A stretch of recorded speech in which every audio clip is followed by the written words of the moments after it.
ఈ ఎగ్జామ్‌లో సక్సెస్ అనేది 70% స్టూడెంట్‌కి వెళ్తుంది. 30% మిగతా వాళ్ళందరికీ ఉంటుంది. అంటే ఆ స్టూడెంట్ గొప్పతనం ఏంటంటే మనకి చాలా అట్రిబ్యూట్ చేస్తాడు సక్సెస్. అది అతని మంచితనం. కానీ 70% అనేది తన చేతిలోనే ఉంటుంది ఎగ్జామ్. 30% మిగతా అంతా ఎకోసిస్టమ్ మొత్తము ఉంటుంది. నేను చెప్పే మాట గురుకులం, సాధన, అన్వేషణ. గురువు అంటే మీకు మెంటార్. గురుకులం అంటే ఒక ఎకో సిస్టమ్ ఉండాలి. మీతో పాటు హారిజాంటల్ లెర్నింగ్కి సరైన ఫ్రెండ్స్ ఉండడము, అలానే మంచి టీచర్స్, డౌట్ వస్తే చెప్పే టీచర్స్ ఉండడము, పీర్ లెర్నింగ్ అదన్నీ పాసిబుల్ చేసి ఒక గురుకులం ఎన్వైరన్మెంట్ ఉండాలి. అండ్ సాధన అంటే రికలెక్షన్, రిట్రీవల్ ఆఫ్ ఇన్ఫర్మేషన్. ఇది ప్రాక్టీస్ ద్వారా మాత్రమే సాధ్యమవుతుంది.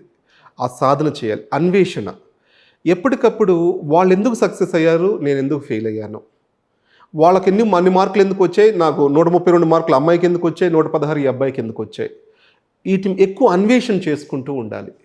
ఈ 4 ఉంటే సక్సెస్ అవుతుంది.